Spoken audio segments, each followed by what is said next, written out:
So, it's good to see you. If you can do me a little favor and tell me a little bit about yourselves, it'd be nice. Oh, okay. Okay. Okay. You want to start? You want to start? Either way, I'll talk first. um, Freddie and I have been married for, what, 34 years. I think we're in agreement on that. We are happy. We have 2 sons.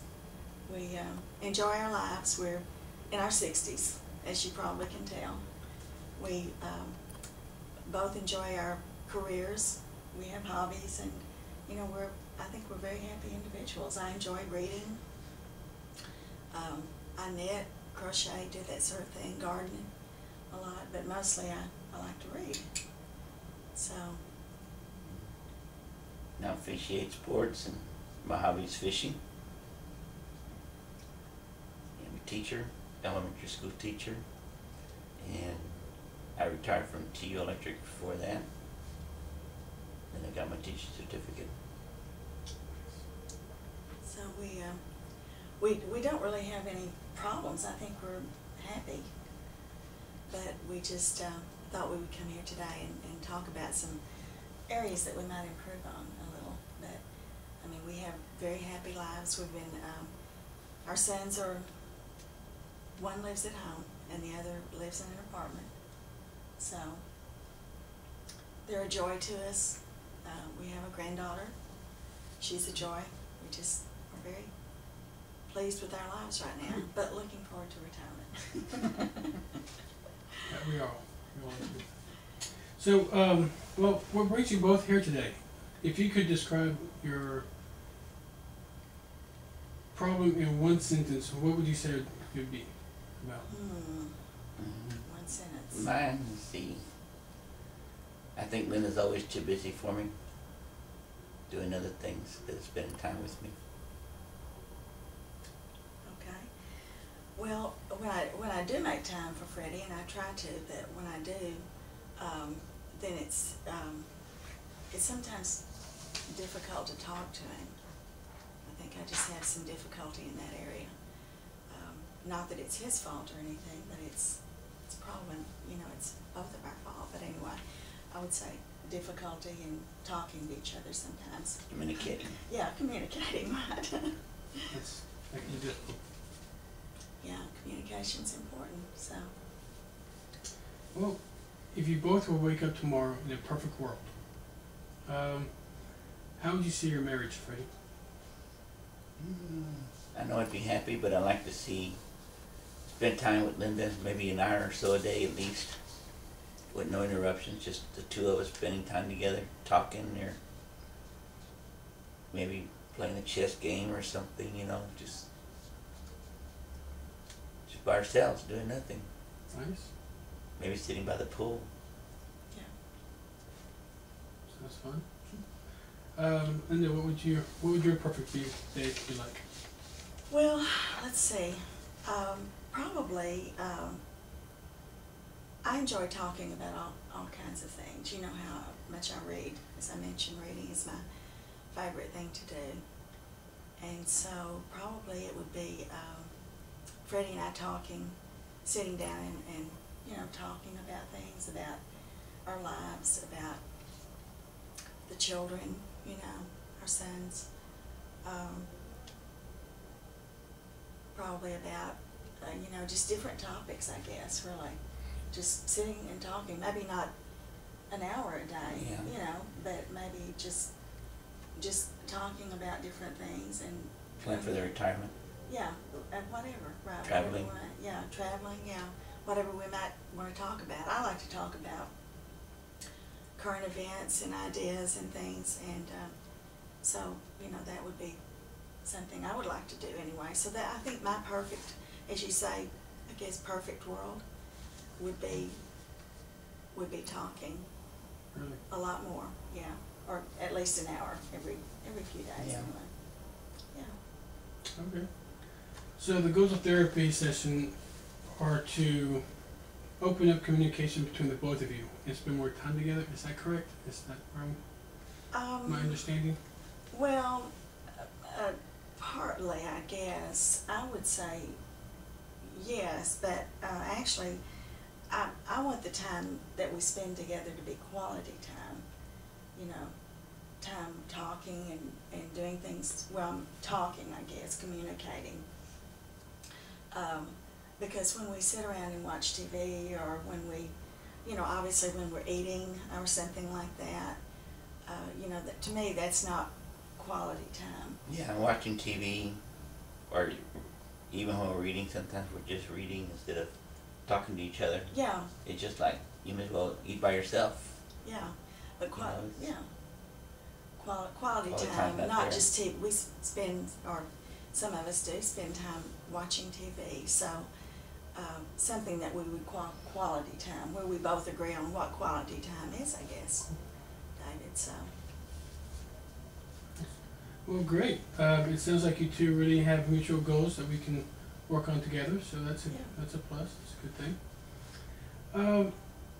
Let's go back to your first comment, Freddie, that Linda's too busy to spend time with you. Why do you think Linda's too busy? Is it because she has a lot to do, or do you feel that she might be giving unnecessary demands on her time? Or what do you think? What are your thoughts on that? Well, she has a pretty demanding job. It takes her an hour, almost an hour to get to work, and another hour back besides her 8 hours there. And then sometimes she has to stay late. Then she comes home tired and just doesn't, you know, I don't feel wants to spend time with me because she is so tired.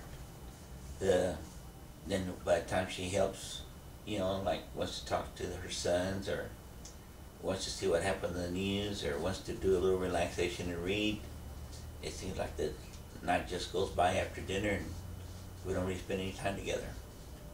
And then it's time for us to go to bed and just wake up the next morning again. And sometimes I feel like she's just avoiding me or ignoring me. No? You don't think so? No? Linda, which do you think it is? If I understand correctly, Freddie wants to spend more time with you, but he also believes that you might be trying to avoid him. Do you think that's true? Oh, gee, no, not at all. I mean, we've been married for 34 years, and, you know, I enjoy being with Freddie. We've always enjoyed being together. I guess the main thing with me is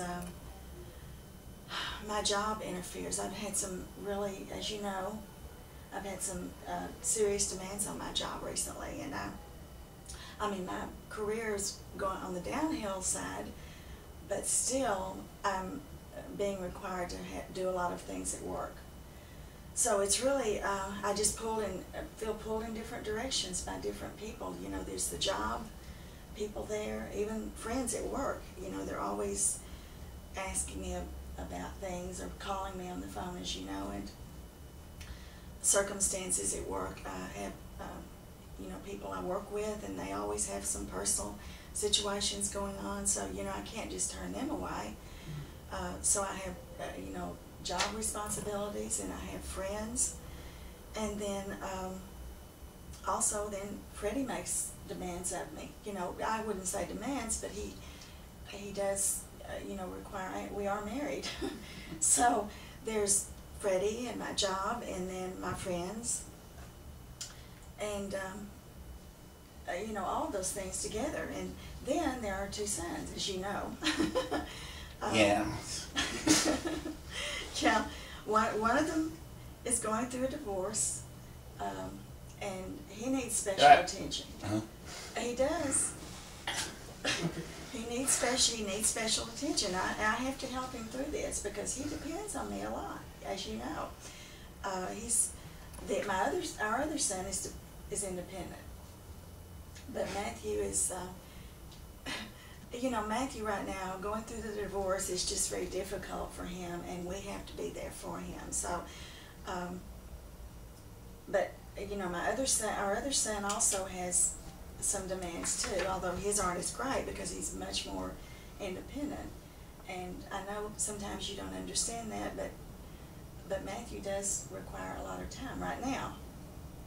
And it seems long term. His divorce is getting, you know, it's getting kind of difficult for him. There are child custody issues. He's, you know, money issues with him. He doesn't have the job he wants right now. So just a lot of different things. So it's not one thing that's causing me to spend so much time. It's the fact that I have so many responsibilities, and I'm just not, sometimes I feel like I'm just being pulled, you know, pulled here, pulled there, you know, pulled in different directions, and there's not enough of me to go around. And unfortunately, because Freddie is my husband, I guess sometimes I give him the impression that I'm avoiding him, but hon, I'm not. I mean, I'm not, you know, I'm not doing that. That's so. good. That's good. Well. I'm sorry. I didn't mean to interrupt. I'd forgotten one thing about our lives that that kind of, it doesn't really disturb me, but it's one issue that is sort of a big deal to me. It isn't to Freddie, but he mentioned playing sports, officiating, and everything. Well, he discusses sports when we talk about things. He discusses sports. And I like to talk about a lot of different things.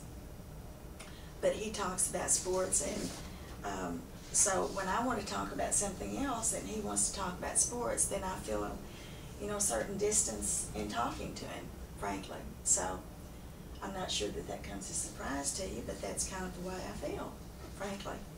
So, and that's what we're here for, so tell how we feel, I guess. Well, Linda, let's get back to your issue about communicating with Freddie and explore that a little bit later. Okay. But Freddie, I see that when Linda was talking about the demands of her time, especially when she was talking about your son who was going through a divorce, that you seem to object to that. Well, he calls it all ours. He's always calling. And no matter what we're doing, whether we're eating, watching TV, just relaxing, she wants to talk to him instead of saying, call me back later, you know, let's discuss it later, or like that. She stops, the whole world stops to help him or talk to him. And, you know, even if it's during our time that we are trying to spend together, she just stops and cuts it off and wants to talk to him instead of letting him wait a little while. Okay. You know, that's... Well, I do this because Matthew has an extreme need right now, because it's divorce is very serious, and he's young, you know, he's 24. Yeah. Well, so he also has Amanda to help him talk to. Well, you know. Well, anyway. Who's Amanda? Amanda is the girl he met after he and his wife split up, and they were dating for a while, then he moved in, and they're talking about maybe getting married themselves, and after the divorce. After the divorce. No bigamy here. So you know, it's creating more problems too. We advise him not to start living with her yet, because it's going to cause problems in the divorce, but you know, he's still a little bit immature in that level, and he's not really listening to us about it, because he is 24, and he should be, to me, he should be more independent than that. Well, but a mother should always be there for her children. That's what I strongly believe. Children, I mean, I don't mean unfortunately, but children, when you have children, they have to come first in their parents' lives, I think. You know, before they're married, during the courtship, and after they first get married, then the spouse, I think, is primary. But then after you have children, they take over your lives, and you have to more or less, you know, devote your lives. A parent to me is just very, very important, and it's just primary. So. Okay. Linda, did your own mother put you first in her life? Oh, gee, yes. Mother was a saint. You know, I'm sure Freddie would agree with that. Anyone that knew her would say she was a saint. She never had anything negative to say about anyone, and especially about my brother and sister and I. And she always put us first. Whatever we wanted to talk about, she was there for us. It sounds like a cliche, but she provided unconditional love. She was one of those mothers that was just unconditionally loving. So, and I just believe that I should provide the same for my children. goals. Freddie, were you close to your mother? And did you feel like you had a good relationship with her? Good connection? I was close to my mother, and I think I had a close relationship. Half of my childhood she was at home, half of the time she worked. So I got kind of independent young because, like, the school was across one of the main streets in our neighborhood, and we had to go to school walking by ourselves, my brother and I. So we had to become pretty independent. And there weren't any red lights or signal lights to stop the traffic. But I didn't know that. yeah, that was, you know, I felt good with her. She tried to support me as I played sports. And That's good. Well, you were the oldest son too, so. yeah, I was the oldest son. Okay.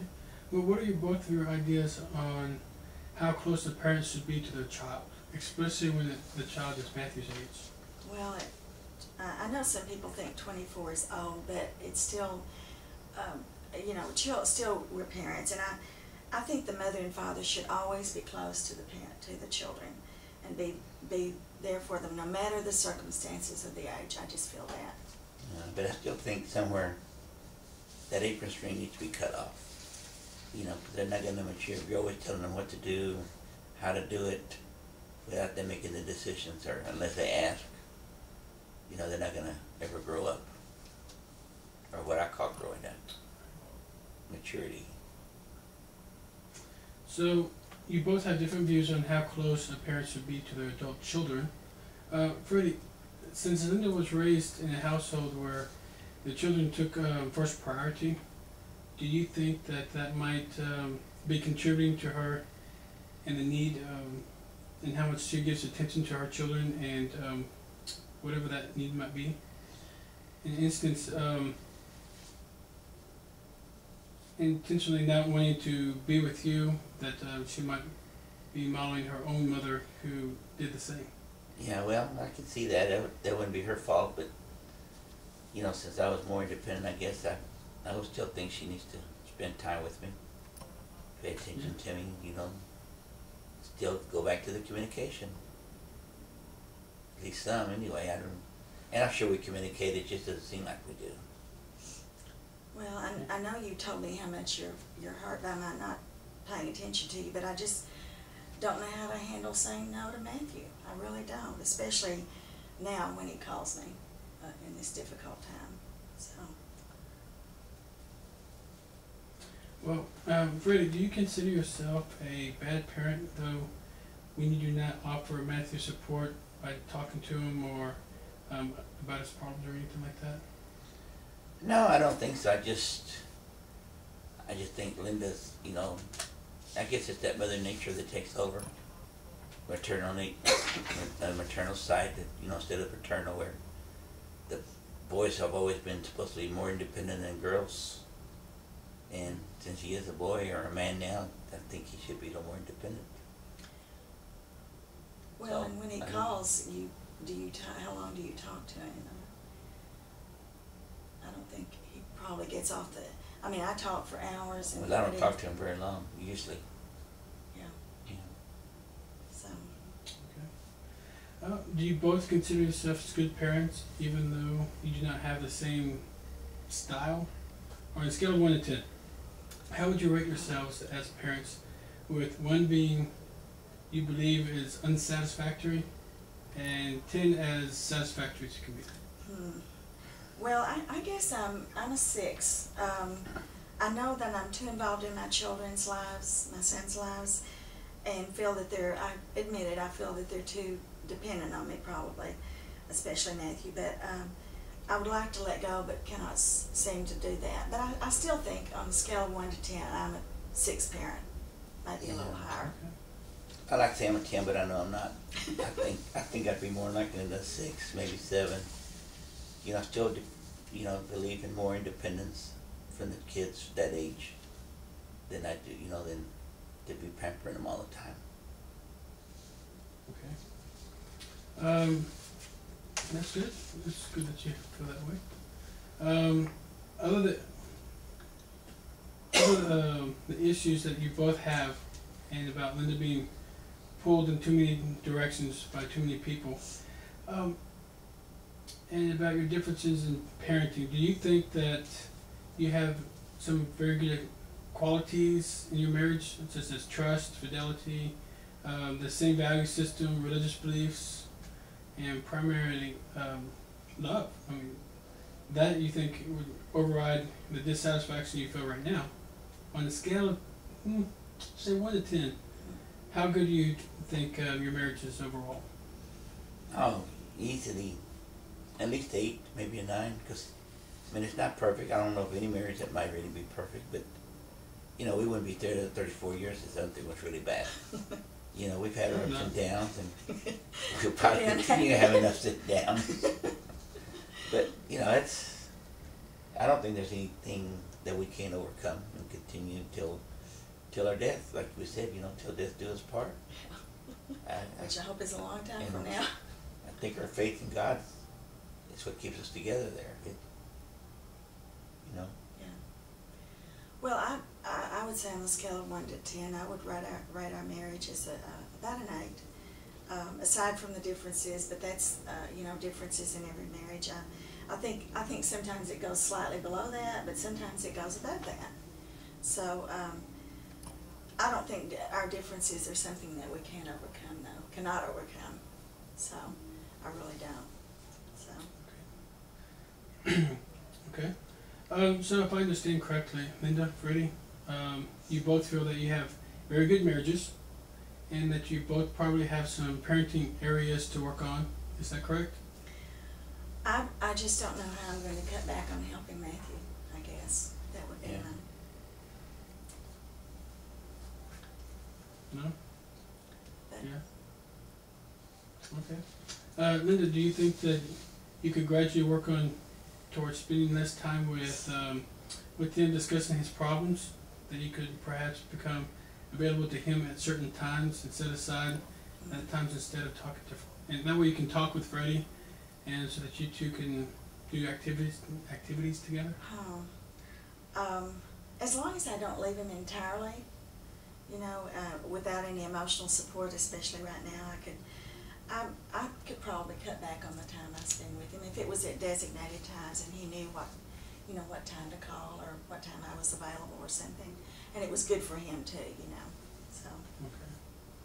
Okay. Well, Freddie, since you seem to recognize that you might need to be there for Matthew also, rather than Linda providing all the emotional support, do you think that you could make yourself available to him and help him by discussing his problems?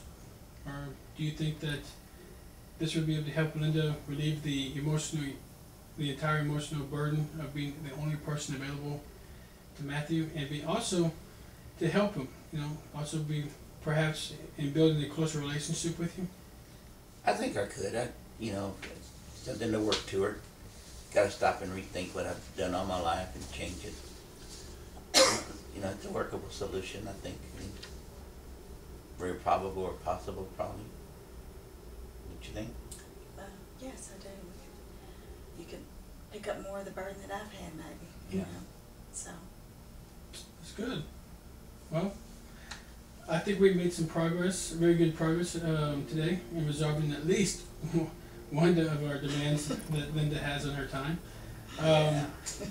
and freeing up her time to spend more time with you, Freddie.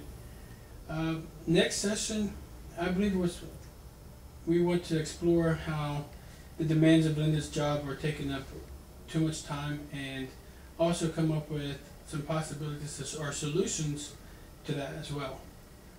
Meanwhile, Freddie, I would like to return to something Linda said earlier in our session about you sharing her interest in not talking with her about anything else other than sports. Is that correct? I mean, from your viewpoint?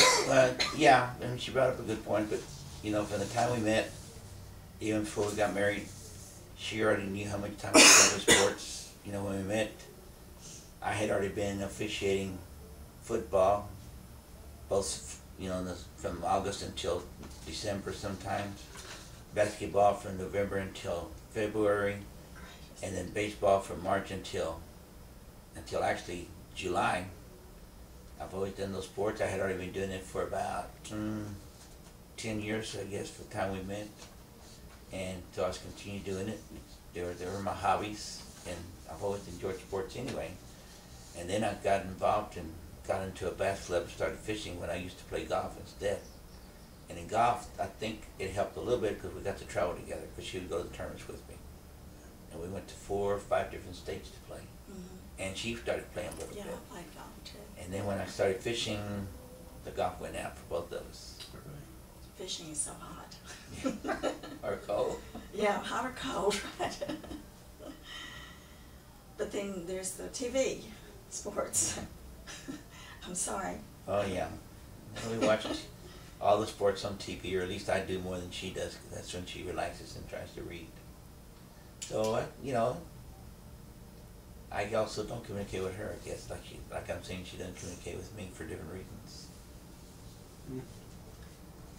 Okay. Well, Freddie, if I'm hearing right, you want to develop an interest in something else other than sports, and I can see that you discussed this with Linda, but it seems like you're having a hard time being able to accomplish this. Yeah, well, I think she likes sports too, just not the same basis that I do.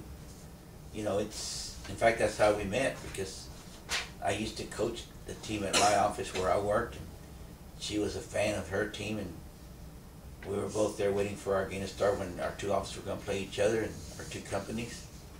And that's how we met, and we started dating after that, and then we got married. And of course, at 1 year we had regular tickets for the season, and we both enjoyed going to that as much as we could. In fact, when we retire, we hope to go to every stadium there is that we haven't already been to, and visit all, I don't know how many teams there are, 30, 40 teams, and try to see everybody at least once. If we live long enough. Yeah. So I think she also enjoys sports, just not on the same level. Well, I do, and I truly do love sports, and as Freddie said, that's where we met. So, but I'm talking about communicating about something other than sports, you know, because that's, I know we talk about daily news events, which are usually bad, but it seems like other than sports, which is the most of it, and news events, that we just really don't ever discuss anything else. And I take Newsweek, and I take other magazines, and usually read them cover to cover, as you know, or I try to whenever I can. But Freddie usually doesn't. You don't read anything except the daily newspaper and usually the sports section, Sports Illustrated, and your bass club magazines. So, I mean, it's a great hobby, but I just would like for us to discuss something else other than sports sometimes.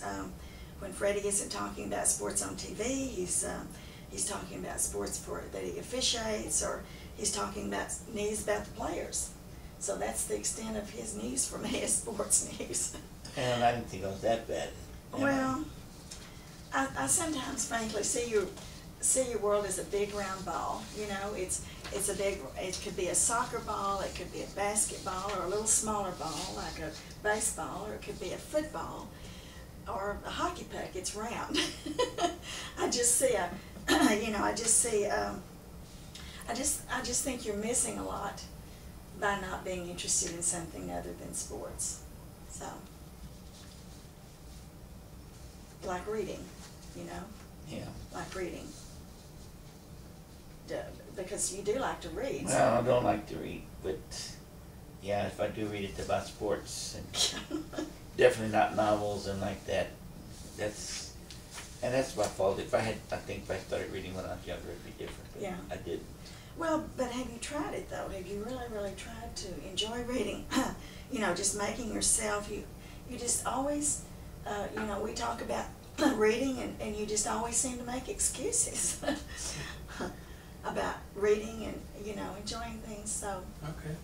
So, if I'm hearing you right, Freddie, that you really do want to expand your knowledge on other things than sports and in your magazines and stuff, but you're having a difficult time doing this. Do you think you could perhaps choose a subject a week, or even an article a week, other than about sports? And Linda, could you read the same article, and that way you could both discuss it?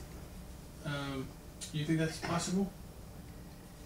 Well, yeah, it's not that I'm necessarily not interested. It's just I don't know, unless it's sports related, usually I'm not interested in reading about it, but now the paper, once in a while we discuss things in the paper that's not sports, but not that often.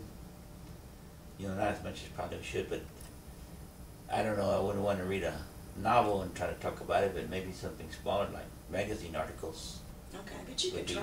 Yeah, magazine articles maybe would be better. Yeah, I mean, we could read the same article together, or a chapter in a book at the same time, and then discuss it. Don't you think? How exciting that would be for me, anyway. Yeah, for you. Great. Yeah, but we need together to develop some interests like that, because when we retire, we'll be spending more and more time with each other. Right. You know, don't you think? And we need to develop some other interests, so when we retire that. Especially if we're traveling, so you probably have to have more time spending reading. Yeah. Or resting. Yeah. So when are y'all planning to retire? 3 years, we hope. Yeah. 3 years, maybe 4. If Or we're 2. real lucky and blessed, maybe 2. Yeah, we talk about it all the time. Great. So we're getting closer and closer. That's great. It sounds like you have the foundations of a wonderful retirement together, so that's going to be good. Next session, let's talk about some other interests that we can both develop together in those years before retirement, and also about Linda's work commitment. Sound good? I think that's great. Sounds great, yeah. Yeah, thank you, David. Plan on looking forward to next week. Yeah.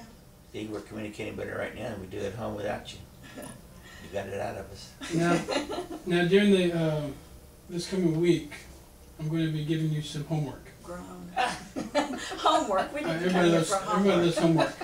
Linda, remember to cut back on your conversations with Matthew. Just a bit, just try. Okay. And Fred, if you can increase yours, that'd be Oh, great. talking to Matthew? Yes. Okay, sounds good. Also, if you can both read a short article, maybe a chapter that you can both discuss together. You know, remember, no sports, no fishing. Oh. So, and Withdrawal golf. pains. And golf is a sport, so you can't do golf either. All right. Well, Okay. that's great. So we'll see you next week. Okay. All right. Thank you, David.